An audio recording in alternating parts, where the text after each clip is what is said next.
Salut tout le monde, j'espère que vous allez bien.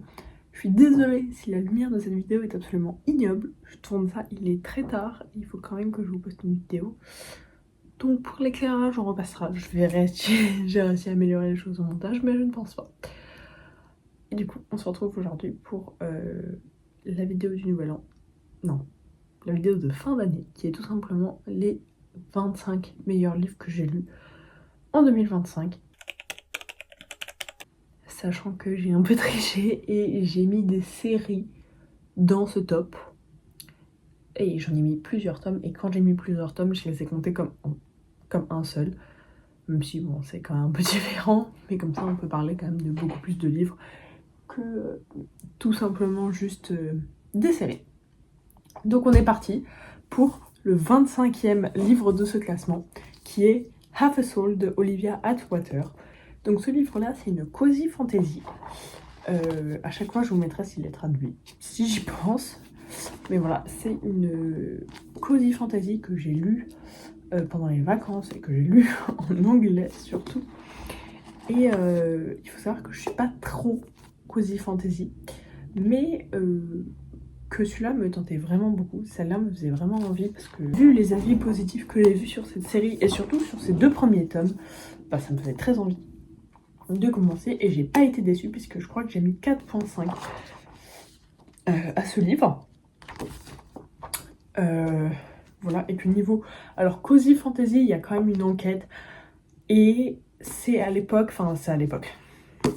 C'est à la vibe Bridgerton, donc ils sont introduits...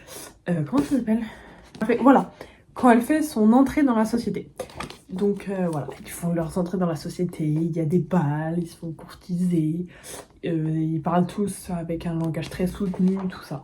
Donc voilà, ça reste une cozy fantasy dans l'ambiance Bridgerton que j'adore et ça n'a pas loupé avec ce livre que j'ai vraiment beaucoup aimé. Voilà, surtout qu'il y a une petite enquête qu'on suit tout au long d'autres tomes. C'est pour ça qu'il ne faut pas que je tarde non plus à continuer cette série puisque sinon je vais oublier ce qui s'est passé dans ce tome-là. Oh, oula. Pour pouvoir continuer dans les autres tomes, mais la petite enquête, le plot twist, j'ai aimé la fin, tout se passe bien et j'espère surtout qu'on va revoir ces personnages là dans les tomes suivants. Et d'autant plus que j'avais dans mon édition, pas ça. Est-ce que c'était... Ah, c'est avant. Ah bah ouais, c'était avant. Voilà. J'ai une petite nouvelle de l'histoire, donc ouais, j'ai vraiment beaucoup aimé, j'étais agréablement surprise. Et pour moi, comme j'ai pas aimé l'autre série de fantasy que j'ai lue cette année, de cozy fantasy que j'ai lue cette année, pour moi, cette série-là, c'était le test final. Et avec celui-là, en tout cas, ça a plutôt bien marché. On va voir comment ça fonctionne avec les autres.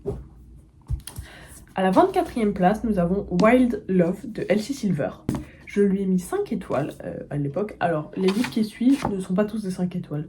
C'est aussi la manière dont le livre est resté, à quel point j'y pense, à quel point j'ai hâte de continuer la série aussi. Et comme Wild Love, c'est une série de romans stand-alone, je sais que c'est pas la chose vers laquelle je gravite le plus. Donc, c'est aussi pour ça qu'il se retrouve à la 24e place du classement, malgré le fait que c'était un très bon livre. Parce que Elsie Silver, j'ai lu 5 autres de ses livres, j'ai lu toute la Chestnut Spring series, du coup évidemment qu'ensuite j'ai voulu aller vers la Rose Hill series, et que je compte très prochainement la continuer, y a pas de souci avec ça.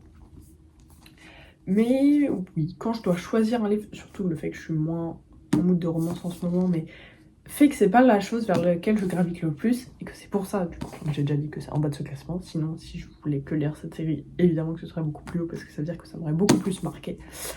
Malgré tout, ça restait un très bon livre, en manière de romance en stand-alone.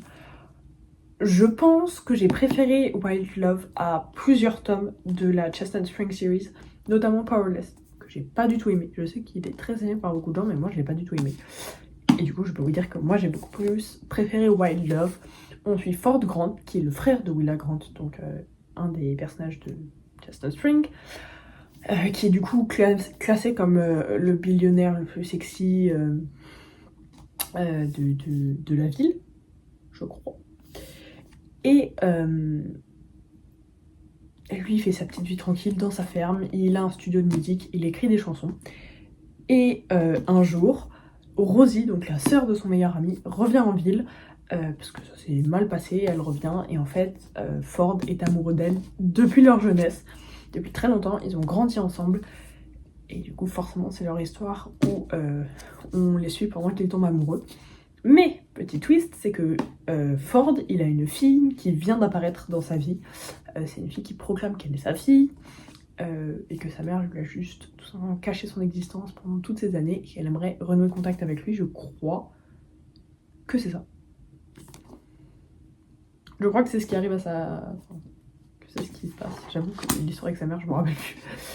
Voilà, et du coup ça permet aussi d'introduire le thème de cette série où je crois qu'ils sont tous des single dads. C'est tous des parents célibataires, des...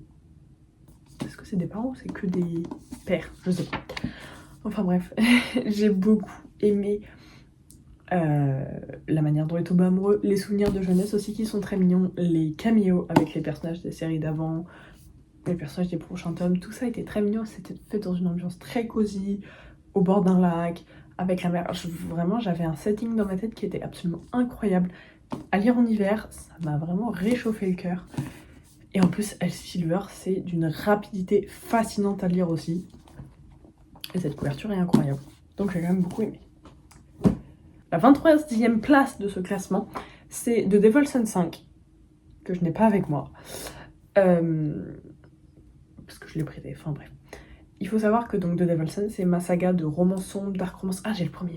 The Devil's Son, c'est ma saga de dark romance. Waouh! Voilà. De dark romance sombre, appelez ça comme vous voulez. Mais en tout cas, c'est ma préférée, vraiment. Et du coup, j'attendais ce tome 5 avec tellement de hâte, puisque j'ai lu tous les tomes, à part le premier, mais j'ai lu tous les tomes sans exception le jour de leur sortie, et que l'attente entre le tome 4 et le tome 5 a été incroyablement longue, pour quelqu'un comme moi qui adorait autant cette série. Donc, c'est... retourner dans cette série, c'est comme rentrer avec sa famille. J'étais de retour à la maison, je connaissais tout le monde, je connaissais tout ce qui se passait, j'avais aucun souci. Parce que c'est tellement une série qui m'a marqué que c'est ancré dans ma tête. Je les connais, les personnages, je sais très bien comment ils réagissent. Et j'avoue, je veux pas dire que j'en attendais plus de ce tome 5, parce que j'ai eu ce que je voulais. Maintenant, je sais pas s'il y a certaines choses qui auraient pu être faites différemment. Mais je crois que c'est le tome dont j'ai le moins de souvenirs. De toute façon, je compte bien faire une relecture de cette série au complet. Peut-être l'année prochaine, qui sait, en format collector, je pense, je ne sais pas trop. Je réfléchis. Mais j'aimerais bien faire une relecture de cette série et de ce tome 5. Et justement, c'est parce que je me rappelle plus exactement de tout ce qui s'est passé qu'il est à la 23e place de ce classement. Parce que je sais pas si j'en attendais plus, si j'avais juste trop d'attentes peut-être sur ce tome-là aussi, c'est possible parce que ça reste le dernier tome d'une série. Et je sais pas si ça a été conclu de la meilleure manière. Maintenant j'ai eu, comme je dis, je peux pas me plaindre en disant que c'était un mauvais livre puisque j'ai eu ce que je voulais. Mais c'est à réfléchir. Et je verrai en relecture comment je me sens, mais c'est vrai que c'est une série de romances qui restera ancrée en moi pour toujours et que c'est quelque chose avec lequel je retournerai toujours avec plaisir, avec de bons souvenirs et avec vraiment beaucoup d'émotions. Maintenant, de là à dire que le tome 5 c'était mon préféré, c'est pas le cas. C'est pour ça qu'il est à la fin, c'est pas lui, mais il est à la 23e place de ce classement. Ensuite, plutôt surprenant, à la 22e place, je pense que ces deux-là, et on peut les échanger avec The Devil's Son, on a Bound by Vengeance de Cora Riley. Celui-là, je pense que j'aurais mis du temps à le sortir si mon copain n'avait pas fait une vidéo où il choisit ma pile à lire et que du coup c'est tombé dedans et que je l'ai lu et que je l'ai adoré puisque je lui ai mis 5 étoiles. A savoir que la série de Mafia Chronicles de Cora Riley, j'ai presque lu tous les tomes. Il faut que je lise le 7e, enfin, bref. Il y a un ordre de lecture hyper compliqué qui fait que je ne peux pas lire ce 7e tome maintenant, puisque c'est celui que j'ai envie de lire et que je ne peux pas. Et que aucun des tomes de cette série n'est mauvais, puisque la plupart sont... En fait, le tome 1, je ne l'ai pas aimé. Je ne l'ai pas aimé, je lui ai mis 3 étoiles, ou 2,5, je ne sais plus trop. Le deuxième tome, je lui ai mis 5 étoiles. C'est le seul autre tome de cette série avec Bound by Vengeance auquel j'ai mis 5 étoiles. Donc, le deuxième tome, c'est un 5 étoiles. Le troisième tome, c'est un 4,5. Et le quatrième tome, c'est un 4. Et le sixième tome, c'est un 4,5. Je crois, ou un 4. C'était très épilogue. Enfin bref. Et ce cinquième tome-là, c'était un 5 étoiles et je ne m'y attendais pas. Je pense que c'est pour ça que je m'y suis tant accrochée. Après, c'est une dark romance de mafia, donc il faut quand même vérifier, checker les trigger warnings, faites attention à vous. Mais donc là, on suit la cousine de Luca Vitiello, qui est le protagoniste masculin du premier tome. Voilà, qui est donc... Là, on est dans la mafia à Vegas, la Camorra, qui est d'ailleurs la Camorra Chronicles, c'est la première... C'est la suivante que je dois lire. Voilà, donc on est dans la Camorra, la mafia de la Camorra. Et il se trouve que, c'est pas vraiment un spoil, mais si vous voulez rien savoir de ce livre, allez à ce timecode. J'attends. Ok, c'est bon. Donc, il faut savoir que le père de notre protagoniste féminin, donc Kara, trahit la Camorra, et qu'ils se font quasiment... Non, lui se fait tuer, et la mère et la sœur, il leur arrive pas des trucs fifous. Mais du coup, le chef de la Camorra va donner donc à... Je crois que c'est son fils, quelque chose comme ça, bref. Son garde du corps, je sais plus qui trop c'est. Il me semble que c'est son fils, mais qu'on l'apprend plus tard. Donc son garde du corps, il va lui dire « Ok, je t'offre une de ces femmes de la famille en échange, donc entre Kara et sa petite sœur. » Et donc comme elle ne veut pas que ça arrive à sa petite sœur Kara, parce qu'elle a très peur, puisque ce protagoniste fait très peur, elle dit « Moi je vais y aller. » Et donc après la mère et la sœur, elles se mettent au chaud dans la maison. Donc voilà. Kara est donc maintenant entre les mains du protagoniste masculin, elle est kidnappée et donc elle est complètement à sa merci. Et de ça part une romance entre les deux. Et j'avoue qu'au début, j'étais pas convaincue du tout. Sauf que, mine de rien, ils sont quand même vraiment attachants. Et voir ce... Enfin, j'ai pas envie de dire, ouais, j'ai envie que ça m'arrive dans la vraie vie. Mais ce contexte-là, mis dans cette situation-là, dans cette manière-là, a fait que j'ai vraiment beaucoup aimé. Et que, en fait, ce qui s'est passé, c'est surtout que je devais le lire en numérique petit à petit, comme beaucoup de tomes de cette série. Et que je suis arrivée à un certain point du livre où je ne pouvais plus le lâcher. C'était impossible, je voulais savoir ce qui se passait à la fin. Et ça m'a tenu en haleine pendant tellement longtemps. Et la fin, du coup, qui nous permet de lier avec la prochaine série qu'on doit lire après quelques tomes, j'ai vraiment beaucoup aimé. Et puis, il y a forcément un moment où on voit tous les protagonistes des tomes d'avant. Ça reste une série où... j'y retourne pas avec le plus grand des plaisirs, les personnages sont pas les plus attachants du monde, mais quand j'y suis, je passe un bon temps. Et c'est pour ça que d'ailleurs, il est à la 20e place de ce classement. En 21, on a Westwell, le tome 1 de Lena Kieffer, et précisément le tome 1. Parce que cette année, j'ai lu les 3 tomes, encore une fois, quasiment au moment de leur sortie. Le tome 1, je crois qu'il est sorti, je sais plus quand il est sorti, attendez, je vais vous dire. 2025 ? Donc soit il est sorti tout début 2025, soit il est sorti tout début 2024.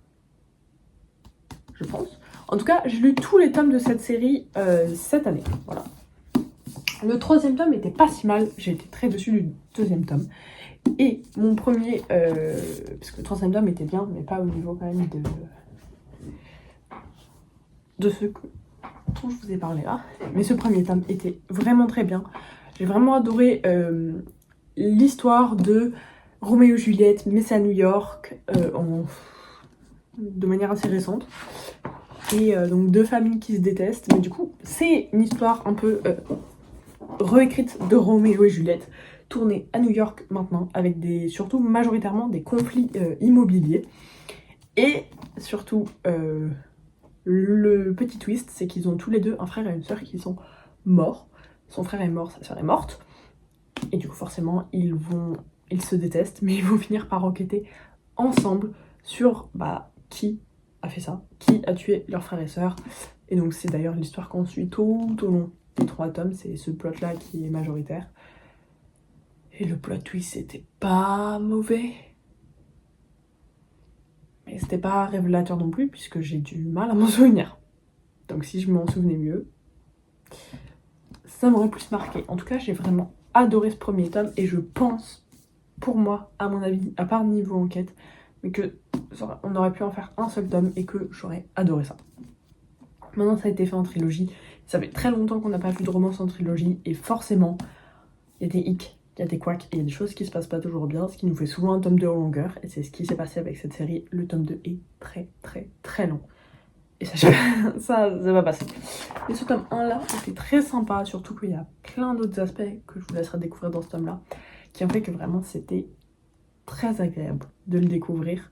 Et voilà. Et c'est dire que je lirai même l'autre série de l'auteur sur un personnage secondaire, si elle sort traduite en français. Je pense que je me plongerai dans la série, puisque la plume de l'auteur était pas mauvaise non plus. C'est plus l'histoire avec laquelle j'ai moins accroché, mais sa plume n'était pas dérangeante pour un livre débutant. Et si vous aimez les réécritures de Roméo et Juliette faites à New York dans les temps modernes, c'est précisément le livre pour vous. J'ai pas dit la note. Je crois que je lui ai mis un 5 étoiles, mais je suis pas sûre. Je lui ai peut-être mis un 4,5. Je sais pas trop. Ensuite, alors ça c'est le livre le plus surprenant du classement, puisqu'il s'agit de Nostalgia de Léa Nemesia. C'est le 2e tome des Royal Thorns. Il faut savoir que j'ai mis à ce livre 3,5. Mais que il est aussi haut dans ce classement, puisque l'histoire est vraiment beaucoup restée avec moi et que j'ai adoré. Pour autant, je ne changerai pas sa note, parce que je trouve qu'il a la note qu'il mérite. Mais, en fait, je pense que j'ai été tellement déçue du tome 1, je déteste Insomnia, que quand j'ai lu celui-là, je m'attendais à rien. Et j'ai été extrêmement surprise. Parce que j'ai lu Insomnia, je me suis dit, je vais pas lire la suite, sauf qu'en sachant qui étaient les personnages, j'ai eu envie de lire la suite, et surtout que j'ai une édition spéciale. Voilà. Ça, c'est la couverture de base, mais comme les... Voilà, c'est de l'argent, mais les dorures partent assez facilement. C'est pour ça que je laisse cette jacket. Et ça, c'est une édition spéciale du Comptoir du Rêve. Mais donc, voilà, j'ai tellement détesté Insomnia que j'avais pas spécialement envie de plonger dans celui-là. Beaucoup de gens ont été déçus, moi j'ai adoré. Et que du coup, une fois que j'ai fini celui-là, évidemment, ça m'a donné envie de lire le tome 3, Euphoria, qui sort en mai. S'il n'est pas si mal, c'est vraiment une série où il faut que le prochain tome que je lise, bah après il n'y en aura que 4, mais... Quand je lirai Euphoria, le tome 3, il faut que ce soit incroyable pour que je lise le tome 4. Sinon, je ne ferai pas l'effort, je pense, de lire le tome 4. Je ne sais pas trop. Mais en tout cas, j'étais en vacances quand j'ai lu ça. Je me le lisais à moitié et je me rappelle que, arrivé à ça, je pouvais plus le lâcher. C'était haletant, c'était prenant. L'enquête, elle était palpitante. Je sais pas quoi vous dire parce que ça m'a tellement pris par surprise et j'ai tellement aimé l'histoire, les retournements de situation, que j'ai vraiment plus aimé au tome 1, parce que le tome 1, la romance était vraiment en premier plan, alors que dans ce tome-là, oui, la romance était importante, elle était presque au premier plan, mais tout ce qui se passait autour avait vraiment beaucoup d'importance, ce qui faisait qu'on oubliait presque la romance, et qu'avec moi, ça l'a vraiment fait. Je sais que ça n'a pas vraiment fait avec tout le monde, mais avec moi, ça a marché de fou, que du coup, j'ai adoré ce livre, et que la preuve, je me rappelle de énormément de choses qui ne sont pas des scènes de romance. C'est-à-dire que ce livre aurait été parfait s'il n'y avait pas d'histoire de romance. Donc voilà, j'aimerais bien vous recommander que celui-là, mais je sais pas trop si vous pouvez... En soi, oui, ça reste une série d'interconnectés.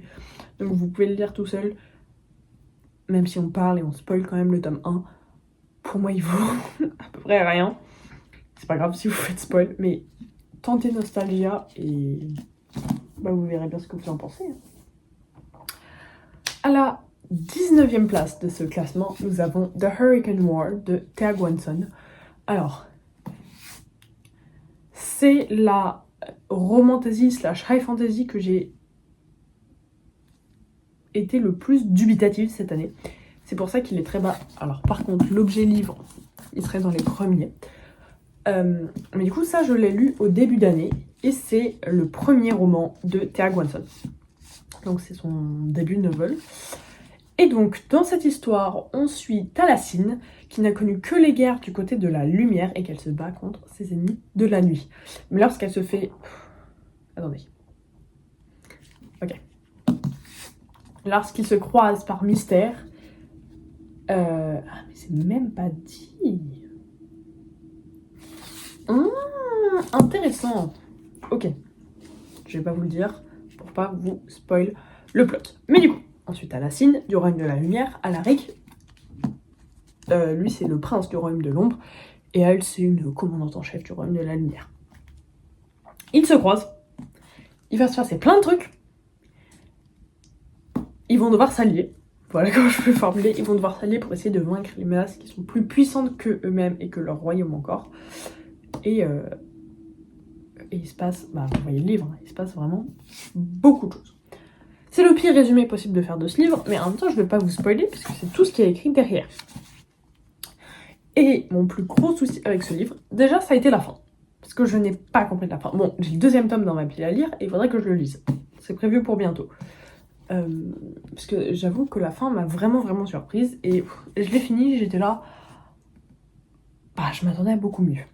Vu ce qu'on avait eu, la qualité qu'on avait eue dans le début. Le début du livre était d'une qualité phénoménale et la suite de l'histoire était incroyable. Donc j'avoue que j'en attendais beaucoup de la fin. Ah oui, attendez, je viens de voir dans l'objet livre. On a tout au long de l'histoire, voilà, je sais pas si vous verrez, mais un petit bateau qui arrive et qui part. Et on a aussi cette splendide carte. C'est la même de l'autre côté. Cette splendide carte du royaume qu'on retrouve encore une fois ici. Bref. Je viens d'allumer mon livre. Bref, l'objet livre, en soi, dans le fond, rien à redire. Les seuls problèmes majoritaires que j'ai eu avec ce livre, c'est que déjà, je l'ai soft DNF à 57 pages, 60 pages, un truc comme ça. Parce que c'est le premier roman de l'autrice dans un univers magique qu'on ne connaît pas, et elle nous donne toutes les informations, comme si on connaissait. Elle dit, alors ça, il va se passer ça. Comment ça se passe? Pourquoi c'est comme ça? Explique-moi comment ça fonctionne. Et en fait... il était attendu du lecteur, ou alors c'est peut-être moi qui n'ai pas l'intelligence suffisante pour lire ce livre, mais il était attendu du lecteur qu'on sache tout directement et qu'il n'y ait pas d'explication au système de magie, au système politique. C'est plonger directement dans ça, c'est comme ça, soit t'apprends sur le tas, soit t'es largué au bout de 50 pages. Et comme j'étais pas dans le meilleur mood de lecture, passer du coq à l'âne, enfin pas du coq à l'âne comme ça, mais arriver dans un nouvel univers de fantasy où je connais rien et qu'il faut que j'apprenne tout comme ça, pas le meilleur truc. Après, ça a marché, ça a fonctionné, rien à dire. Mais ça a été très compliqué et c'est pour ça que c'est aussi bas dans ce classement. Ça et la fin. Après, je vous recommande quand même de tester parce que ça reste quand même un très bon livre, dans le fond. Voilà, et je sais qu'il y a ce livre-là. Et le livre juste après.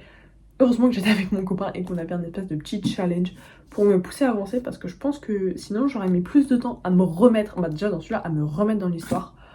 Même si c'était pas le plus gros challenge ever et ça restait très libre. Ça m'a quand même bien aidé à terminer ce super livre. Mais vraiment, ça veut pas dire que je l'adore je l'adore pour autant. Et quand je le lisais avec mon copain, on a quand même eu des gros fous rires.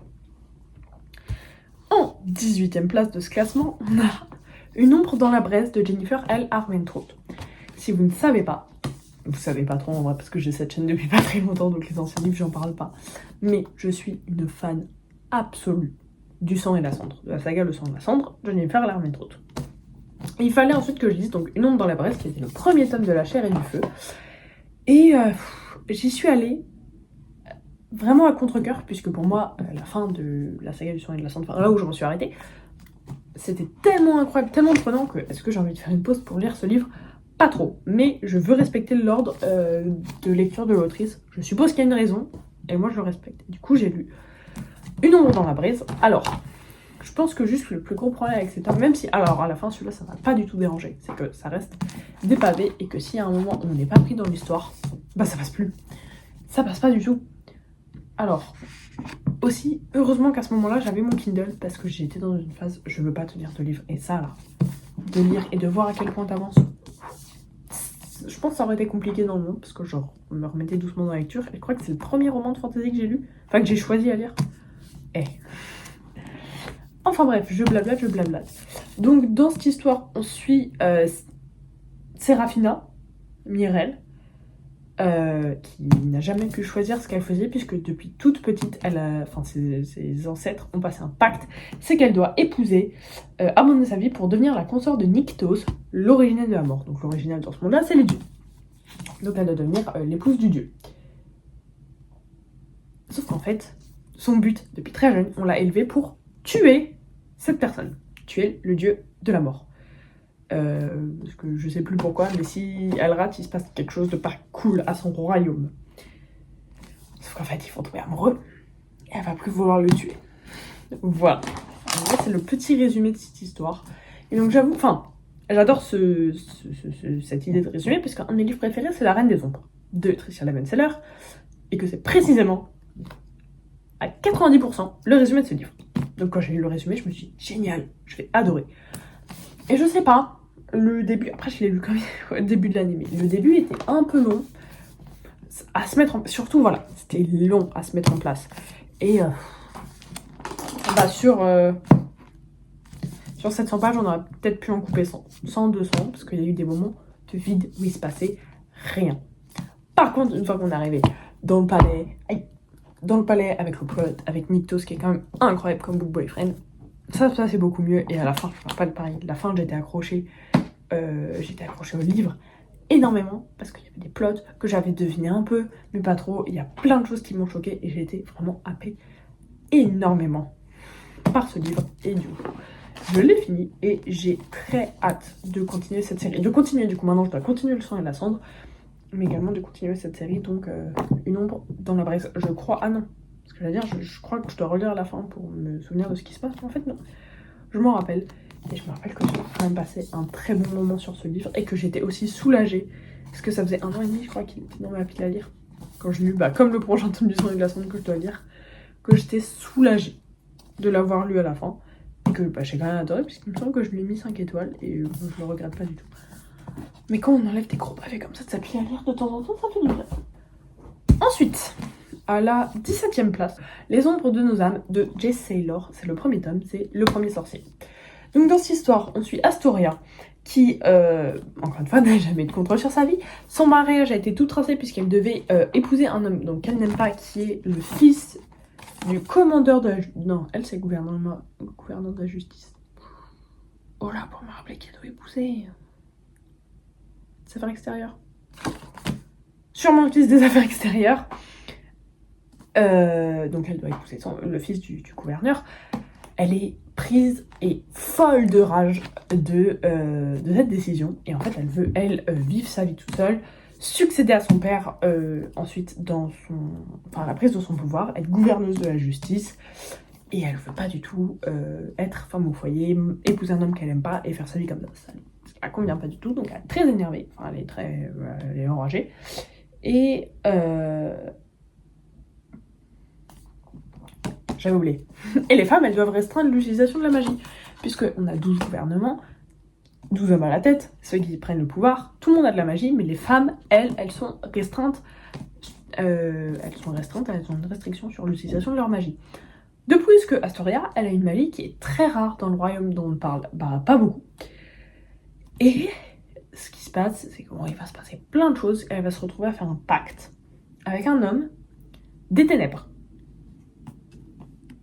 Voilà. Elle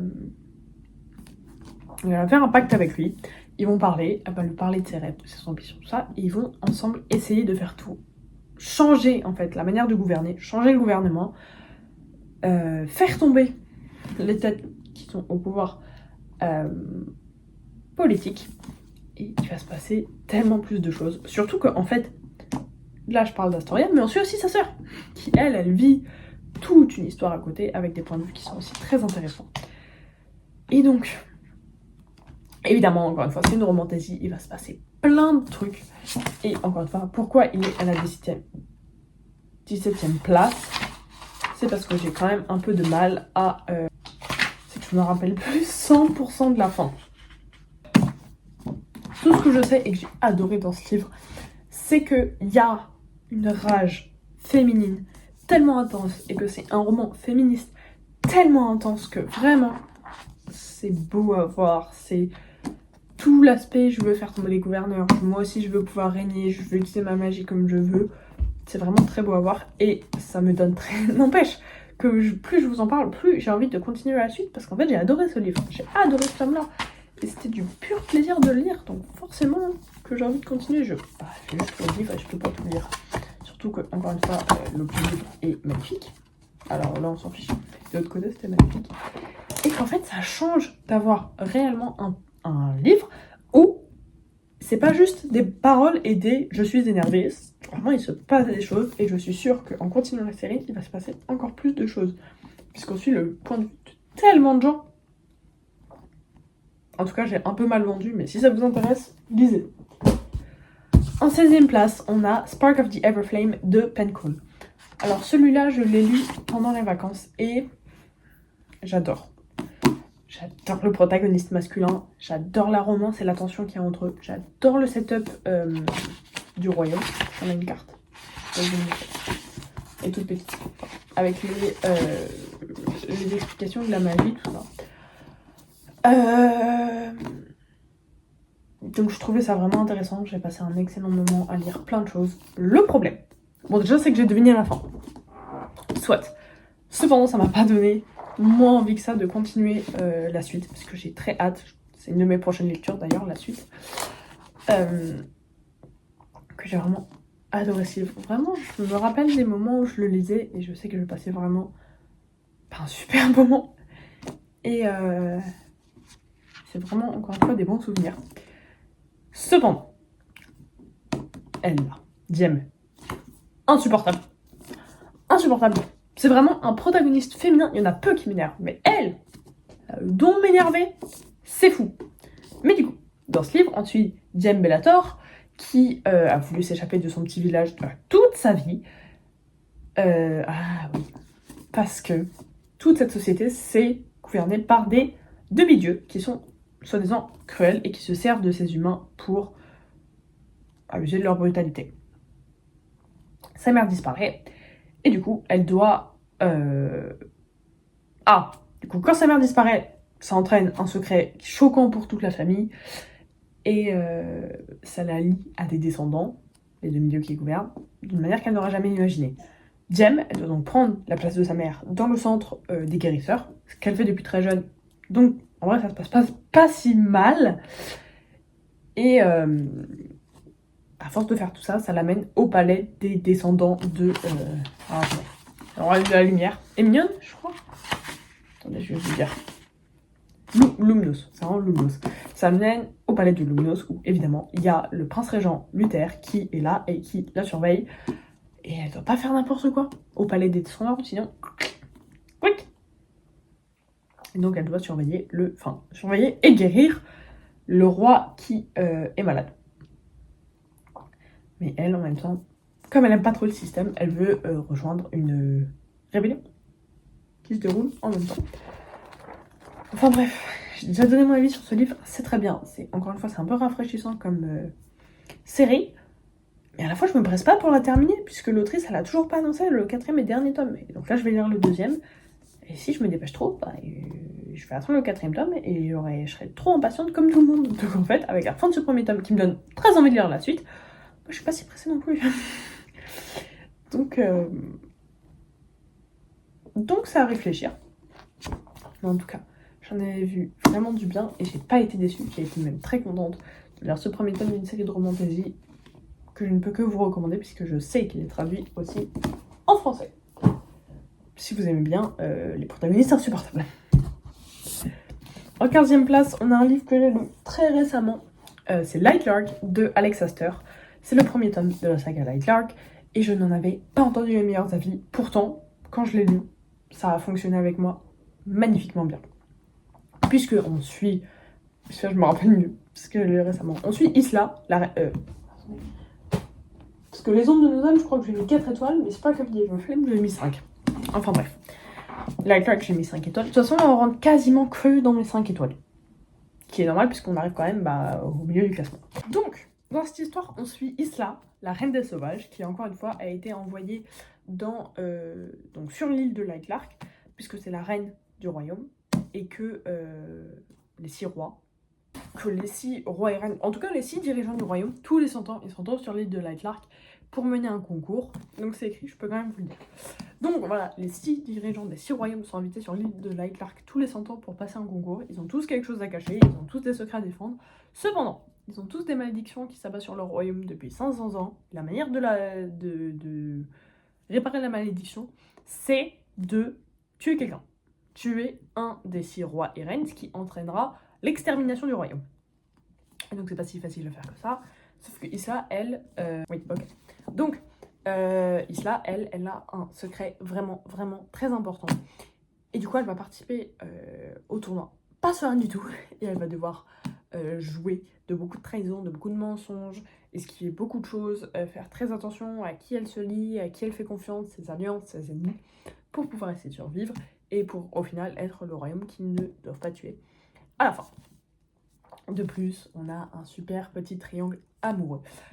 Vraiment incroyable pour le coup, où tout le monde a deux équipes, tout le monde en a une bien définie. Il n'y a pas trop d'hésitation, moi aussi, je vous dirai pas laquelle, mais bon, ça paraît évident. Maintenant, alors j'ai tout aimé dans ce livre, j'adore le triangle amoureux, moi c'est pas un souci, j'adore vraiment, j'ai adoré l'histoire, j'ai adoré les royaumes, j'ai adoré les malédictions, vraiment, il n'y a rien que j'ai pas aimé. Le plot twist, il m'a surpris, j'ai appris des informations au fur et à mesure, ça m'a surpris, et ça m'a surtout donné envie de lire la suite et de ne jamais m'arrêter. Et c'était vraiment, en plus ça se lisait vite, après ça reste du young adulte quand même, du new adulte.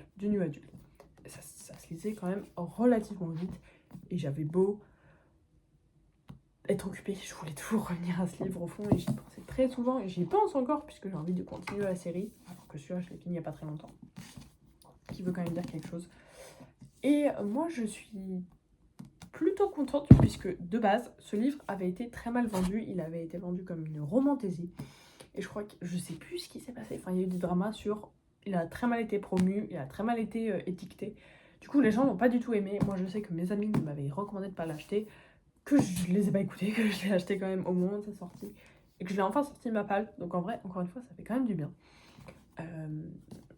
Et que je regarde pas du tout, puisque je l'ai aimé. Après, est-ce que je l'ai lu au bon moment aussi? C'est peut-être quelque chose. Je me vois pas forcément, je vois pas ce livre être un livre que je relis 14 fois et être quelque chose que j'adore à chaque fois. Pas sûr. C'est pour ça qu'il est aussi 15e du classement et pas premier, parce que... Bon, voilà. Cependant, j'ai adoré, donc peut-être que c'était au bon moment, peut-être que j'ai bien fait d'attendre 2 ans pour le lire, et que si je l'avais lu il y a 2 ans, je l'aurais pas du tout autant aimé. Enfin bref. Je vous recommande très vivement ce livre, puisque après, du coup, c'est pas forcément tout le monde. Regardez bien maintenant comment il est promu, si ça vous intéresse. Et puis moi, je vous dis de foncer. En plus, ça se lit quand même assez vite. Le 14e livre de ce classement, c'est L'Ascension d'une héritière de Joyce Peñaranda. C'est mon premier livre de l'autrice, et il me semble que c'est un des premiers qu'elle a écrit. À savoir que quand j'ai lu ce livre, je l'ai noté 4,5 étoiles, et que j'y pense tellement souvent que je pense qu'en fait c'est un 5 étoiles. Je sais pas. À voir. Mais j'adore ce livre. Dans ce livre, on suit dans le royaume de Highfarrow, où les failles sont des immortels et les humains sont un peu nuls, et qu'encore une fois, les failles se servent d'eux. On suit Faith, pas du tout, Faith, alors avec Fair, j'étais dans un cotard. On suit Faith, qui est donc de base qui travaille dans une boulangerie, et en fait elle a un talent pour l'escrime inné, mais elle n'est pas très riche. Du coup, ça va être un petit peu son problème. Elle va attirer l'attention de Nick, qui est un garde royal, et ensemble ils vont discuter, et elle va se rendre compte qu'elle a des pouvoirs insoupçonnés, et des pouvoirs qu'elle n'est pas supposée avoir, puisque de base elle est humaine, et qu'une humaine avec des pouvoirs magiques, ça ne s'est jamais vu. Donc Nick, elle va attirer son attention, et ils vont se retrouver en cachette très souvent, et il va l'entraîner. En plus d'être un humain qui a de la magie, elle est une noctiste. Une noctiste, c'est une personne qui peut vous tuer dans vos rêves. Elle infiltre vos rêves, donc déjà elle peut voir vos rêves, elle peut contrôler vos rêves, elle peut contrôler votre esprit, et elle peut tuer en contrôlant les rêves. Et du coup, comme Faith est aussi une noctiste, comme Nick, il va l'entraîner pour développer ses facultés mentales, et aussi pour qu'accidentellement elle ne révèle pas son secret à tout le monde. En vrai, c'est tout ce que je peux vous dire, c'est qu'ils vont s'entraîner ensemble en cachette, et que, bon, au final, il va se passer plein de trucs. Et que c'est un livre très compliqué à expliquer, puisque c'est une série de 6 tomes, que du coup, forcément, dans le premier tome, si on ne s'attache pas au personnage, je peux comprendre qu'on n'aime pas cette série, parce qu'il ne se passe pas grand-chose. Vraiment, on suit les personnages jour par jour, et il faut les aimer, il faut s'attacher à l'univers, il faut s'attacher au monde pour apprécier, je pense, le potentiel énorme qu'a cette série après, ou y croire. Après, je sais que c'est toujours un peu énervant les gens qui vous disent « Oui, il faut lire 4 tomes avant que ça devienne vraiment super bien. » Je sais pas, j'ai lu que le premier tome, je compte vous dire que là je suis en vacances bientôt. J'en ai au moins 2-3 qui vont partir de la série, et que je vais probablement lire et vraiment apprécier, puisque je me rappelle vraiment... Encore une fois, en fait, quand je me rappelle du moment où j'ai lu les livres, c'est forcément que je les ai aimés. Mais que j'aimais, j'avais trop hâte. J'y pense encore quotidiennement. Que le plot twist, encore une fois, il m'a retourné, que j'avais trop hâte, et que surtout, une fois que je l'ai fini, je ne voulais que lire la suite. Je ne l'avais pas avec moi, mais je ne voulais faire que ça. Et que forcément, ça veut dire de grandes choses pour ce livre, et pour cette série, et que, oui, il faut aimer les personnages. Pour moi, ils sont pas durs à aimer. La magie est simple à comprendre, les royaumes sont simples à... Enfin, le royaume est simple à comprendre. Et oui, faut pas avoir peur d'une histoire lente. Mais moi, je pense que l'histoire n'est pas si lente que ça, et qu'il y a vraiment beaucoup de potentiel. À la 13e place de cette série, on retrouve une romance, puisqu'il s'agit de cette série, de ce top. Puisqu'il s'agit de Face Off de Chelsea Curto. C'est le premier et seul tome que j'ai lu d'ailleurs. Mais le premier tome de la DC Star Series est... Oh mon dieu! Qu'est-ce que j'ai aimé ce livre, qu'est-ce que j'ai aimé cette romance de hockey. À savoir que j'en avais pas lu depuis très longtemps. J'en ai relu une, je crois, entre-temps.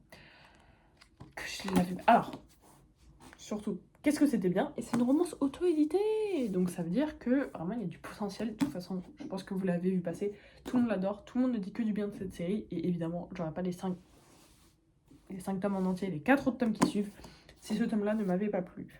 Vraiment, j'étais... Donc quand je l'ai acheté, j'étais en Écosse avec ma meilleure amie. Et vraiment, on a fait 4 librairies pour que je trouve ce livre. Je voulais celui-là. Pas un autre. Celui-là. Et que forcément, quand je l'ai reçu, j'ai pas attendu très très longtemps avant de le lire. Et que c'était génial. Vraiment, c'est une des meilleures, si ce n'est la meilleure romance de hockey que j'ai jamais lue. Et que j'ai très hâte de continuer la suite. Je prends pas le temps de continuer la suite, mais je sais que j'adorais. Parce que la fin de Family est tellement sincère. Les groupes chat, les messages des groupes chat, incroyables. Les personnages, fantastiques, splendides, on s'attache à eux. L'histoire est incroyable. Même le coach est incroyable. Vraiment, ça tape la Windy City Series. C'est moi qui vous dis. Je pense même qu'il y a moyen que je préfère cette série à la Windy City, puisque les seuls tomes que j'ai aimés de la Windy City Series, c'est le tome pas de hockey. Bref, à vous de voir.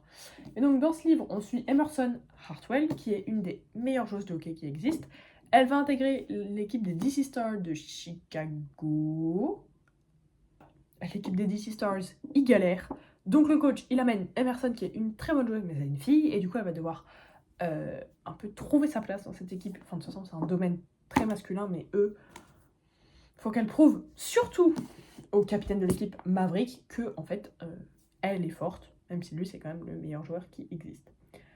Mais qu'il a jamais gagné avec son équipe. Et ils doivent bien s'entendre pour le bien de l'équipe, puisque c'est les deux meilleurs joueurs. Ensuite, ils ont un coup d'un soir. Donc ils ont un coup d'un soir et ils se disent ok, c'est bon, c'était la seule fois, sauf qu'en fait ils vont devenir amis avec des bénéfices. Ça va continuer jusqu'au moment où ils vont vraiment tomber amoureux. Et comme je vous ai dit, les personnages sont tous incroyables. Les protagonistes autres que les deux de base sont incroyables. Les deux protagonistes, ils ont un humour, un banter qui est absolument incroyable. C'est vraiment, tout est trop bien dans ce livre. Et plus je le vois, plus j'y pense. Plus je suis heureuse de l'avoir lu. Et plus j'ai hâte de lire la suite. Je veux consommer cette série. J'ai trop hâte. Jusqu'en ce moment, je suis pas dans un mood de romance. Donc c'est un peu compliqué. Mais j'ai vraiment adoré. Et je vous le recommande avec raison, puisque tout le monde en parle. Ensuite, à cette place, on a les deux premiers d'une série. La série The Windsor de Katharina Mora. En vrai, j'ai lu les 3 tomes, je voulais prendre les 3, sauf qu'il y a plein de séries de 3 tomes que j'ai adoré cette année, j'ai pas pris les 3 à chaque fois, je me suis dit, bon, il faut que je choisisse mes 2 préférés. Vous les avez là, The Wrong Bride et The Temporary Wife. Temporary Wife en 5 étoiles, j'ai adoré, lui je passe très rapidement, parce qu'en vrai c'est pas sur lui que je veux me focus. J'ai adoré les personnages, c'est un mariage arrangé entre sa secrétaire et le boss. Ils font ça pour... Pourquoi ils font ça ? Parce que, en fait, sa secrétaire démissionne, lui il veut pas qu'elle démissionne, et sa famille veut qu'il se marie. Ils trouvent un arrangement, il marie sa secrétaire.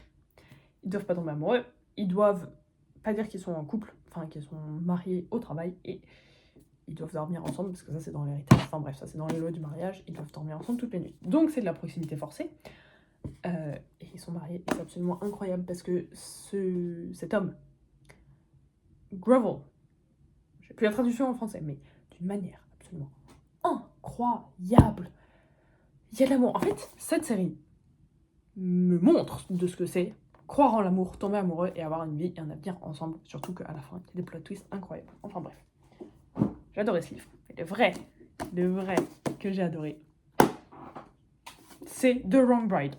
Si je n'avais pas lu ce livre en début d'année, je n'aurais pas lu de l'année. Donc je sais pas, mais j'étais en panne de lecture, j'ai lu ce livre, j'ai adoré.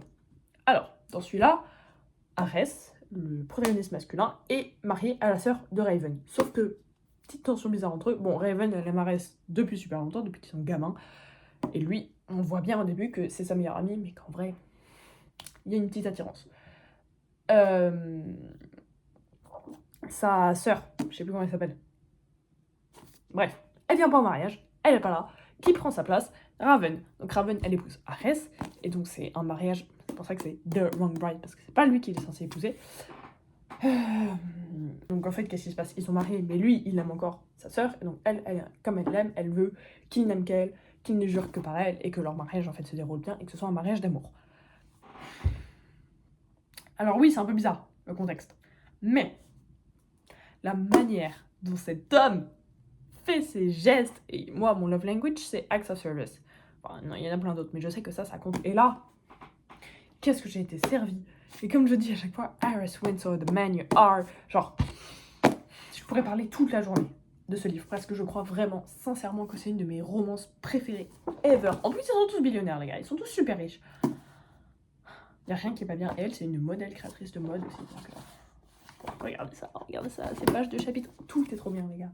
Tout est trop bien. J'adore la Windsor Series. Et je suis triste de pas avoir repris cette série depuis super longtemps parce que j'adore les 3 premiers tomes. C'est tous des 5 étoiles. Lui, ça reste mon préféré. Et je pense que ça restera mon préféré de la série forever. Il est beaucoup trop bien. Mais lisez-les tous. Je vous assure. Ils sont tellement bien. Et ça me fait très plaisir en vrai de revoir ce livre parce que du coup, il est dans ma bibliothèque depuis super longtemps. Mais j'ai adoré. Et lui aurait dû être plus haut, mais en fait, je sais pas. Je vois tous les livres là, je me dis, je sais pas si je l'aurais mis plus haut. Peut-être que j'aurais mis en 5ème. Mais bon, on va pas s'attarder 1000 ans, parce que cette vidéo est déjà beaucoup trop longue. Mais si vous devez prendre une recommandation, allez, bon, les autres recommandations de romance, vous verrez les 3 recommandations de romance de cette vidéo. Lisez la Windsor Series, parce que ça en fait clairement partie. Le 11e livre de ce classement, ça va surprendre beaucoup, puisque c'est de la non-fiction. Mais c'est The Let Them Theory de Mel Robbins. C'est donc un livre... Alors, si vous regardez ma copie de ce livre, elle est battered, elle est abîmée et elle est soulignée de partout, les gars. Je tourne une page, hop, souligné. Je tourne une autre page, hop, souligné. Je tourne une autre page, hop, souligné. Partout, c'est souligné parce que j'ai adoré ce livre. D'une puissance qu'on ne saurait expliquer. C'est juste... En vrai, je peux rien vous dire sur ce livre, puisqu'il faut le lire. Je ne sais pas s'il sort en français. C'est une théorie qui s'appelle Let Them, que Mel Robbins a mis au point. Let Them, ça veut dire laisse-les. C'est vraiment une théorie. Et en fait, vous lisez sur plein de chapitres avant les le sommaire. Bref, on parle de plein de choses. Au début, on parle juste de la Leslie Theory, la Let Them Theory.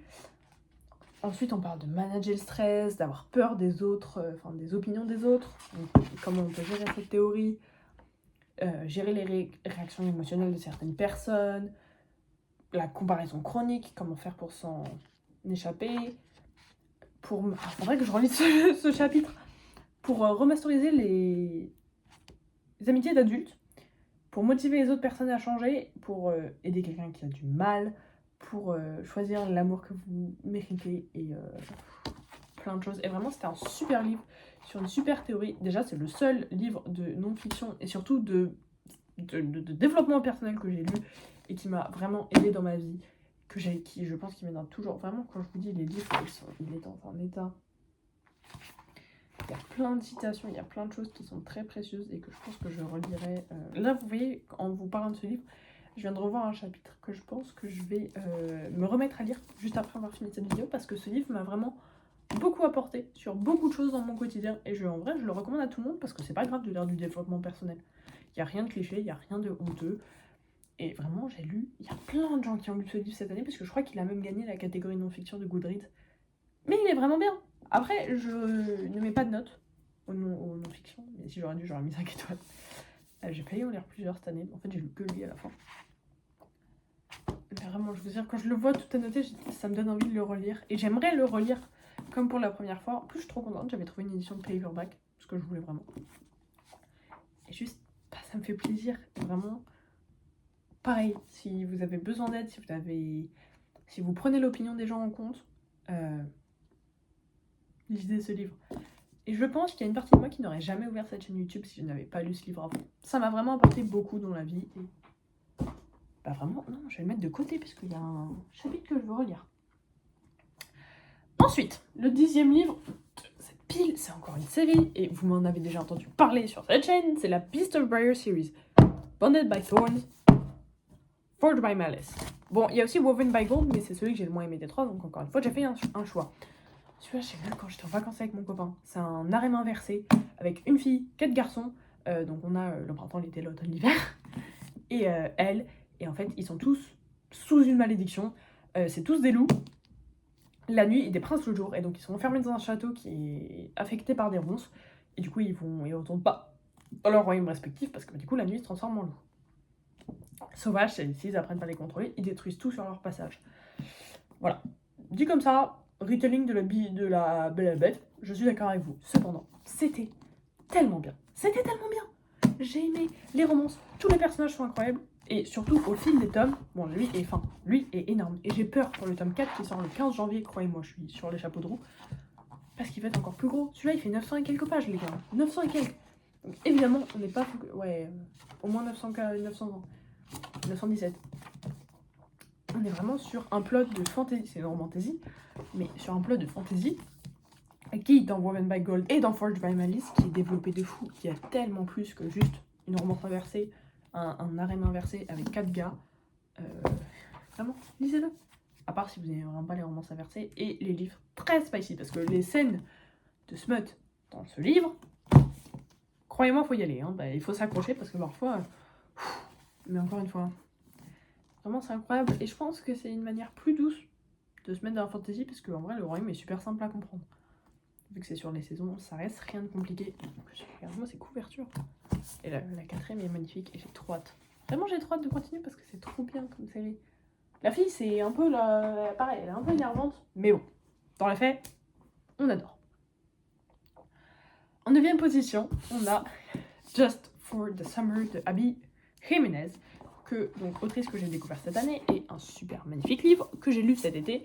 Tout le monde a adoré et je comprends pourquoi, parce qu'encore une fois, le protagoniste masculin de ce livre, oh mon dieu, oh mon dieu. Donc dans ce livre, on suit Emma et Justin. Emma et Justin, à chaque fois qu'ils se mettent en couple avec quelqu'un et qu'ils se séparent, leur ex se remet en couple avec quelqu'un d'autre, et à chaque fois, c'est la personne avec qui ils finissent leur vie. Donc eux, je suppose qu'ils ont une malédiction, donc ils se retrouvent à un moment dans la même ville par hasard, et ils se disent, non, je crois que d'abord ils se trouvent sur internet. Voilà, parce que lui, il écrit un thread Reddit. Enfin bref, ils se retrouvent et ils se disent, si nous on se met ensemble et qu'ensuite on se quitte, on va finir notre vie avec la personne qui nous est destinée.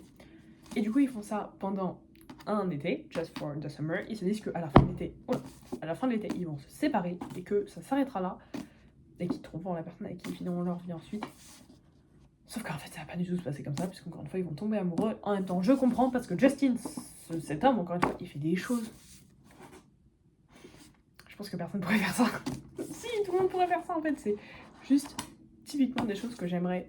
Après, mon copain le fait, mais qu'à l'époque, j'aurais aimé trouver chez quelqu'un. Et il lui connaît sa commande de café. Il lui ramène son café. Il est là pour elle quand ça se passe mal, avec sa mère. Il y a un tas de choses. Il y a un tas de choses qui est très bien. En plus, il y a un peu de twist à la fin. Incroyable.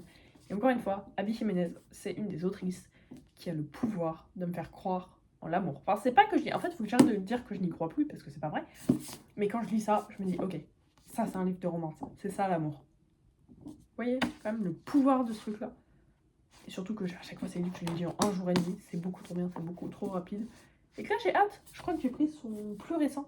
Enfin non, son plus vieux avec moi pendant les vacances pour le lire. Puisque de toute façon, je l'ai lu et je l'ai moins aimé. Mais il y en a un qui sort à la fin de l'année. Non, pas la fin de l'année. En avril ou en mai, l'année prochaine, en mars, je sais plus.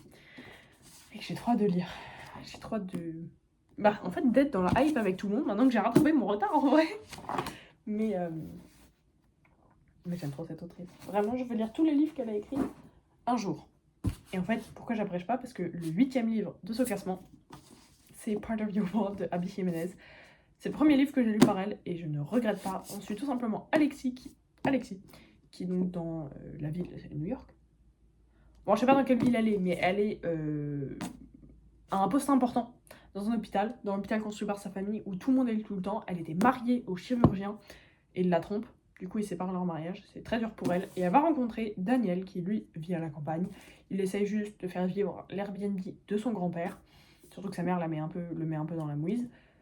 Il essaye juste de faire sa petite vie tranquille dans ce petit village. Alexis va lui arriver quelques petites embrouilles. Elle va le rencontrer. Et de là va apparaître une incroyable, superbe, magnifique relation où on apprend vraiment, enfin dans son livre, on apprend vraiment je suis qui je veux. Et c'est à moi de décider le parcours que je veux faire dans ma vie. Je sais pas, pareil, j'étais malade quand j'ai lu ce livre, je l'ai lu en un jour et demi. Enfin non, j'étais pas tant malade que ça, mais en vrai quand même un peu. Et je me rappelle juste à quel point j'ai aimé ce livre, à quel point je ne voulais plus le lâcher. Et pareil, une fois que je l'ai posé, je me suis dit, ok, c'est ça l'amour, c'est ça qui est génial. Et il y a une citation absolument magnifique, dont je me rappelle la page, qui est dite par pas elle, mais c'est pas grave. Il y a sa copine qui lui dit, Ali, men are two things, disappointing and consistent. I believe you. Et j'adore cette citation, elle me fait rire, j'adore, et je pense que j'ai très envie de relire un jour les livres d'Abby Jiménez parce que je les adore et j'aimerais les annoter. Voilà, je ne l'ai pas fait du premier coup, mais en vrai j'aurais dû, mais je savais pas trop dans quoi je me lançais. Donc j'ai adoré Yours Truly aussi, qui est l'autre livre qu'elle a mis. Encore une fois, je pouvais pas tous les mettre. Mais celui-là, c'est tellement mon préféré, et c'est celui-là qui m'a fait tomber vraiment absolument fan de Ali Hazelwood. Rien à voir. Abby Jiménez. Et vraiment, je vous recommande cette autrice parce qu'elle écrit vraiment des très bons livres de romance. Ensuite, à la 6e place, on a mon livre de romance préféré de cette année. On a Funny Story de Emily Henry. Et pour dire que j'ai mis la main sur une édition américaine d'un livre de Emily Henry, c'est vraiment quelque chose. Parce que Emily Henry, ça a toujours été une autrice que j'aime, mais sans plus. J'ai pas la hype comme tout le monde, mais j'aime bien ce livre, je les annote beaucoup. C'est pas des mauvais livres, c'est pas des mauvaises romances, c'est juste qu'à chaque fois je me disais, payer quand même beaucoup d'argent pour un livre comme ça, est-ce que j'ai vraiment envie? Pas tant. J'ai lu Funny Story, du coup j'ai pas lu cette édition parce que je l'ai pas annoté Funny Story comme tous les autres livres d'Emily Henry. Et j'ai acheté cette édition exprès pour faire une relecture et pour pouvoir annoter complètement cette édition-là de Funny Story. Parce que c'est mon livre préféré d'elle. C'est mon livre préféré de romance de toute l'année et il est absolument incroyable. Voilà. Je sais que ça n'a pas été le plus aimé de tout le monde, mais avec moi ça l'a fait. C'est ça qui a fait que j'adore cette autrice. Enfin, j'adore cette autrice. J'aime bien ses autres livres et je lirai pas son prochain. Je crois pas que cette année elle en sort avec un autre. En tout cas, celui-là avec moi, ça l'a fait merveilleusement bien. Peut-être que c'était le moment, je sais pas. En tout cas, vraiment j'adore ce livre. Et je suis extrêmement contente en vrai d'avoir une édition américaine de ce livre et je le regrette pas du tout. Je le regrette pas du tout d'avoir acheté une double copie, ça m'arrive pas tant que ça, hein, d'acheter une double copie des livres, mais celui-là je le regrette pas. Ensuite, Miles et Daphné. Donc, Miles et Daphné, qu'est-ce qui s'est passé pour eux? Miles était en couple avec la meilleure amie du mari, est-ce qu'il s'était marié ou son fiancé? Donc Miles était en couple avec la meilleure amie du fiancé de Daphné et il se trouve que pendant l'enterrement de vie de garçon de Peter, donc le fiancé de Daphné, il tombe fou amoureux de sa meilleure amie, et que du coup, il va voir Daphné, il la largue, la meilleure amie va voir Miles, elle la largue, et les deux ils sont un peu à la rue, et surtout Daphné, elle habitait avec Peter, donc son fiancé, donc elle se retrouve à la rue. Je sais plus par quel miracle, elle va chez Miles, lui il a une chambre en plus, il lui dit viens habiter chez moi, et ils font une coloc ensemble. Sauf qu'à un moment, ils sont invités au mariage de leur ex, et du coup ils se disent on va faire semblant de sortir ensemble, comme ça on pourra les voir, on va aussi leur foutre le seum, on va leur faire croire à une histoire, et blablabli, et blablabla. Et il va pas du tout se passer ça, parce que du coup Daphné, elle veut partir, elle veut changer d'endroit, elle veut aller vivre avec sa mère, et Miles, il se met en tête de lui montrer que la ville, même si elle est plus avec son ex, elle a quand même des aspects magnifiques, et ils font plein de choses ensemble, et c'est une super histoire, et le titre de ce livre a une puissance de fou, et lisez ce livre, c'est juste trop bien, les dates, les gars, les amitiés, tout, ça apprend à quand on vit dans l'ombre de quelqu'un, quand on a les mêmes amis, on a ses amis, on a son appartement, on a sa vie, comment faire quand tout s'effondre et qui on est en dehors de cette personne-là quand ça a été tout notre univers. Et je peux vous dire que je pense que si je n'avais pas lu ce livre avant de venir ici, je me serais pas sentie pareil. Mais vraiment, j'aime trop ce livre. Vraiment, c'est ma romance préférée. Pareil, je l'ai lu en un jour. toute façon, quand je lis des livres en un jour, c'est que forcément, je les adore. Mais j'aimerais en fait avoir noté ce livre pour vous lire tellement de citations incroyables. Je vais vous dire une citation que j'adore. Funny story, he says, but he doesn't go on, just watches me and waits. He knows how much I love to tell it. Vous n'aurez pas le contexte jusqu'à ce que vous lisiez ce livre, mais c'était tellement bien. C'était tellement bien. Je sais pas quoi vous dire. À la 5e place, alors là on rentre que dans des fantaisies. Ah non, 6e place. Qu'est-ce que je vous ai dit tout à l'heure? Oh, je sais plus. Mais à la 16e place de ce classement, on a Les braises de la guerre de Carissa Broadbent, La guerre des cœurs égarés, le tome 1, que j'ai lu dans une vidéo que vous trouverez sur ma chaîne. Voilà, et bah, si vous n'aviez pas compris dans cette vidéo, est-ce que j'ai la foi de faire une fiche? Est-ce que je sais faire une fiche? Pas sûr, mais si jamais, je sais pas. Probablement qu'il n'y aura pas de fiche. Donc si vous m'avez lu lire ce livre, bah, vous savez. Et si vous ne saviez pas à quel point je l'avais aimé, la place dans ce classement devrait vous dire quelque chose. Vraiment, j'ai adoré ce livre. C'est un Carissa Broadbent. Je viens d'ouvrir une page parce que du coup j'ai annoté ce livre. Je vous lis une citation que j'adore. Ça va? Oui. Peut-être que si je le répétais assez, ça deviendrait vrai. Voilà. Celle du début, je sais qu'elle me marque énormément. Et du coup, j'ai lu ce livre dans une vidéo où c'est mon copain qui choisit mes lectures, qui m'a acheté la suite de la série. Et que du coup, forcément, il voulait que je lise ça pour continuer la suite. Et c'est tellement bien. Ensuite, Tisana, qui est donc esclave. Une fois qu'elle achète sa liberté, son but dans la vie, c'est de rejoindre les ordres. Elle a toujours voulu rejoindre les ordres. Quand elle arrive, on lui dit « Oui, mais t'étais quand même censée avoir des années d'entraînement que tu n'as pas. Et tu nous demandes des services qu'on ne peut pas te donner puisque tu n'es pas dans les ordres. » Donc il l'envoie se faire entraîner avec Max, qui est un reclus des ordres, parce qu'il s'est passé plein de choses, et il veut plus faire partie. Il accepte de l'entraîner, et de là, il va se passer plein de choses. Il va se passer plein de choses, absolument tragiques et tristes, mais c'est absolument incroyable. Mais ne regarde jamais en arrière, et ne doute jamais du fait que tu dois aller de l'avant, et que tu as le droit de vivre. Elle avait la capacité de ressentir ce que les autres attendaient d'elle. Sans oublier le don le plus précieux, celui que sa mère lui avait donné, la permission de tout faire pour survivre, sans excuse ni regret. Elle ferait absolument tout si ce n'était pleurer. Je sais pas, j'aime trop ce livre, il y a plein de moments où tout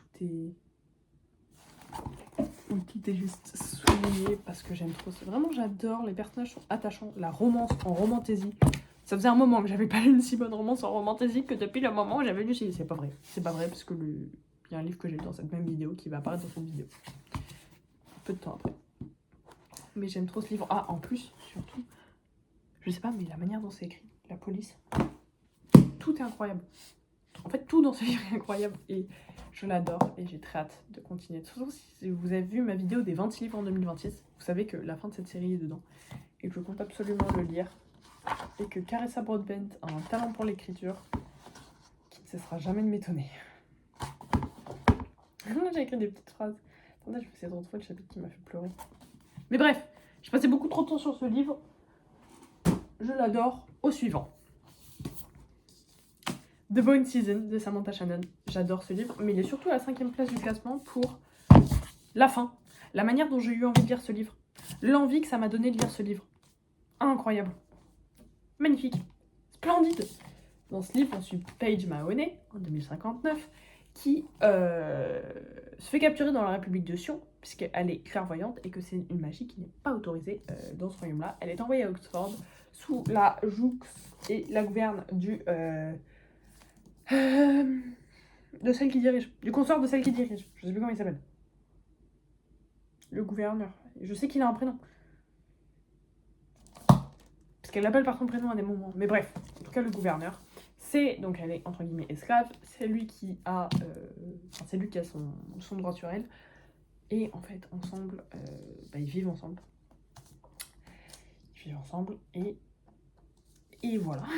C'est en vrai ce que vous avez à savoir. Et à savoir que donc, être clairvoyante dans ce monde-là, déjà c'est pas ouf. Mais qu'en plus, Paige, c'est une marche-rêve. Et que les marche-rêves, c'est genre le pouvoir unique. C'est le truc, et donc tout le monde est jaloux de son pouvoir, tout le monde veut pouvoir la posséder, tout le monde veut pouvoir contrôler son pouvoir, parce que... Voilà. Du coup, c'est un peu compliqué pour elle de survivre dans ce monde-là. Et voilà. Pauvre petite Paige. Et en plus, elle fait partie de la pègre. À la fin, on a une petite nouvelle où elle fait partie de la pègre. Et Et voilà. Et j'ai adoré ce livre, parce que déjà il m'a sorti une panne de lecture, que c'est un univers de fantasy hyper développé, que le système politique est magnifique, et que surtout j'ai fini ce livre, et tout ce que je voulais faire, c'est lire la suite. Ça m'était pas arrivé depuis super longtemps. Est-ce que j'ai lu la suite depuis? Non. Mais ce livre restera très cher à mon cœur. Et encore une fois, je l'ai adoré. On est là à la fin pour parler de mon top 4. Et le quatrième livre, bah non, j'avais pas cette chaîne à ce moment-là. The Favourite, de Line Fargo. Je sais pas comment vous catégorisez ce livre, si c'est une fiction littéraire, si c'est une romance, en tout cas, oh my god, qu'est-ce que ce livre était bien. Gossip Girl, Hot Rich Drama. J'avais la bouche ouverte tout le temps, j'étais là, oh mon dieu, mais non, il se passe ça. C'est fou. En vrai, lisez ce livre. C'est tout ce que j'ai envie de vous dire dessus. Surtout si vous aimez le ice skating, le patinage artistique. Puisque on suit Katharina Shaw, qui est donc une patineuse artistique, qui a été en duo avec Heath Rocha pendant une grosse partie de sa vie. Et donc dans ce livre, c'est une duo timeline où on essaie de comprendre ce qui s'est passé dans le duo, pourquoi ils se sont séparés via des interviews et un documentaire qu'ils font sur eux. Et on a l'autre moment où c'est le passé, ou ce qui se passe dans leur carrière. Et donc Katharina, elle savait qu'elle était destinée à être championne olympique de patinage. Oui, et après du coup il se passe quelque chose de Jeux olympiques et ils se parlent plus. Et donc à la fois, dans ce documentaire après, tout le monde révèle la vérité et... Bah, il se passe tellement de trucs en fait, c'est ça. Il se passe tellement de trucs, c'est du Hot Rich Girl Drama à son paroxysme. Et c'est tellement bien, vraiment je vous assure, ça se lit à une vitesse folle encore une fois. Et si vous aimez le drama, les personnages un peu insupportables, qui vous énervent beaucoup mais qui sont attachants et que en fait vous en voulez plus, pareil, je vais faire une relecture de ce livre, c'est un 5 étoiles. Bon, vous avez compris, ça fait longtemps que je donne plus les notes des livres, mais c'est des 5 étoiles à partir du 10, 11. Mais celui-là, il m'a marqué, j'y pense quasi quotidiennement et j'adore ce livre d'une puissance et d'une force. J'adore ce livre. Je peux rien dire de plus. J'adore ce livre. Ensuite, je vais passer très vite puisque c'est encore une fois une série que vous m'avez vu lire dans un vlog. Il s'agit d'une Braise sous la cendre de Sabaa Tahir. Surtout qu'en fait, je vais finir cette vidéo parce que je vous explique. Je suis en train de lire le 4e tome de cette série et c'est super bien. Donc ça, c'est une série de young adultes. Sauf qu'en fait, je la donnerais pas du tout à des enfants young adultes. Pour moi, c'est du new adulte. J'ai adoré Une tortue dans la nuit. Pareil, je l'ai lu à une vitesse folle et c'est tellement bien. Et les plot twists et l'histoire de ce livre, incroyable. Vraiment, je m'en remettrai jamais. Du coup, il était là pour dire que je l'ai adoré aussi. Et du coup, Une Braise sous la cendre, on suit donc Elias Veturius, qui est un soldat de la garde de Blackcliff, qui est une académie où on forme des masques pour l'armée martiale, qui sont donc une armée qui terrorise les érudits, dont fait partie notre protagoniste féminin, Laia. Et donc les érudits, c'est le peuple oppressé. Elle, carrément, elle rejoint la rébellion pour essayer de sauver son frère. Elle devient une esclave pour la mère d'Elias, qui dirige Blackcliff. Et ça se passe très mal. Ça se passe très mal. Et du coup, elle va rencontrer Elias, qui lui, en fait, ne rentre pas du tout dans ce système de masques. Il faut juste fuir ce système et ils vont se rencontrer. Et il se passe plein de trucs. Il y a dans un vlog, le même que je vous ai mis tout à l'heure, je crois que pendant 40 minutes presque, je parle de ce livre, de à quel point je l'aime, et vraiment, je rentre en détail dans tout ce qui se passe dans ce livre. Et évidemment, si je n'aimais pas cette série, je ne serais pas au 4e et dernier tome en 4 mois. J'ai lu un tome par mois, et c'était la meilleure nouvelle de ma vie, de tous les mois, de relire et de replonger dans cette série. Et vraiment, je l'aime d'une force et d'une puissance. C'est inégalé. C'est dommage parce que je suis épuisée au moment où je parle des meilleurs livres. Le 2e livre de ce classement, vous ne serez pas surpris de le voir puisqu'il s'agit de Fallen Stars. Non, il s'agit de Heavenly Bodies de Emani Eriu. Mais du coup, pareil, j'ai fini Fallen Stars récemment, qui est le 2e tome de cette série, et c'est incroyable. J'aime cette série de tout mon cœur. Mais le livre qui m'a le plus choqué, c'est Heavenly Bodies de Emani Eriu. La tension, le yearning de ces personnages, encore une fois, le système politique, le monde, tout était magnifique.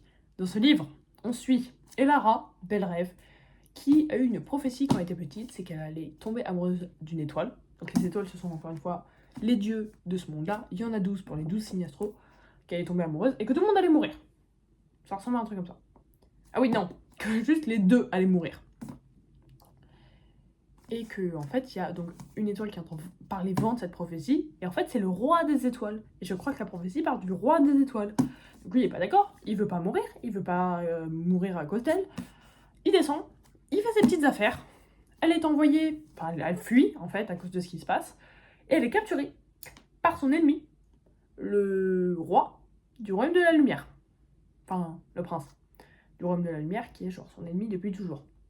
Et elle va être dans ce monde-là et elle va y rester pour être entraînée comme une arme pour, du coup, parce que ce royaume ennemi, ils sont pas du tout d'accord avec le fait que ce soit ce gars-là qui dirige tout. Donc ils vont l'entraîner comme une arme pour qu'ensuite, en effet, elle puisse le tuer et que tout le monde soit heureux. Donc soit elle fait ça, soit elle rentre dans son royaume à elle, où il y a le gars qui attend qu'elle meure, clairement. Voilà. En soi, c'est le plot de base, sauf que c'est tellement plus que ça. C'est tellement plus que ça, ce livre. Et comme je vous ai dit, la tension, le yearning, la romance, la fantaisie dans ce livre, tout est trop bien. Le flop, tout est incroyable. J'ai aimé ce livre de A à Z, je pouvais plus le lâcher. Vraiment, la preuve, c'est le deuxième meilleur livre que j'ai lu de l'année. Et s'il n'y avait pas le premier, ce serait le premier. Évidemment. Ça paraît très logique. J'ai l'impression que c'est très bête ce que je viens de dire. Je sais pas. Mais en tout cas, Corps Céleste vient d'être traduit. Lisez ce livre. Par pitié, lisez ce livre. J'espère qu'ils l'ont bien traduit. Lisez-le. Il est vraiment trop bien. Et enfin, le premier livre de cette vidéo, qui devrait être une surprise pour les personnes qui me connaissent, qui ne devrait pas être une surprise pour les personnes qui me connaissent. Le Royaume de Cendres, le tome 7 de Kéléana. Si vous ne savez pas, Kéléana, c'est ma série préférée. Le Trône de Cendres, il est sorti en octobre 2024. Je voulais le lire en octobre 2024, sauf que j'avais pas lu le tome d'avant depuis X temps. Je ne sais pas pourquoi, c'est très bête, puisque je l'ai adoré aussi, j'ai mis 5 étoiles. Et du coup, je voyais tout le monde lire Le Royaume de Cendres / Kingdom of Ash, pleurer. Et en fait, à la fois, je voulais pas finir cette série. Je voulais pas finir ce monde. Je voulais y être encore et encore et jamais m'arrêter. Mais à la fois, toute bonne chose a une fin. Et je regrette tellement pas ce livre. Il y a des scènes, j'y pense quotidiennement. Je vois des TikTok, je pleure. Surtout qu'en plus, ils sont en train de refaire les couvertures, elles sont super jolies. Du coup, ça, c'est des couvertures qui sont introuvables maintenant. Introuvables, et que moi, je les ai. Tous les tomes, parce que je les ai lus à leur sortie. Tout simplement. Celui-là, il était en édition limitée. Est-ce que j'allais attendre un jour pour le prendre? Pas du tout. Évidemment que non. Mais en fait, je peux rien dire sur ce tome. C'est le 7e tome d'une série. Si vous ne connaissez pas Kéléana, on suit Kéléana Sardocian, qui est une assassine du royaume. Non, qui est juste une assassine. Elle est envoyée en prison. Le prince du royaume vient la libérer. Et de là, 1100 pages. Le dernier tome. Donc bon, bonne chance. Et il y a 7 tomes. Mais bon, ça restera ma série de fantasy préférée pour toujours. Et peut-être pas l'année prochaine, parce que j'ai lu ce tome-là récemment, mais en 2027. Je fais pas spoil, mais je pense qu'il y a une relecture qui va se passer. Peut-être que je la commencerai l'année prochaine, hein. Je sais pas. Déjà, faudrait que je ramène le premier tome ici, en fait. Je l'ai pas. Et chez mes parents. J'en ai quand même pas mal ici, mais ils sont pas tous là. Mais je peux rien vous dire sur ce livre. À part que si vous aimez pleurer, lisez ce livre. Et vous serez comme moi. Mais c'est mon livre préféré de l'année. Et je m'en remettrai jamais. Je sais que je m'en remettrai jamais. Voilà. C'était une très longue vidéo. Je sais pas combien de temps on l'aura fait. J'espère que vous l'avez apprécié. C'était mon top 25 des 25 livres que j'ai lus en 2025. Ça fait beaucoup de 25. Je crois pas que c'était tout ça. Mais en tout cas, j'espère que vous avez apprécié cette vidéo. N'hésitez pas à la liker, à vous abonner. Moi, je vous dis à très bientôt pour une prochaine vidéo. Ciao, ciao.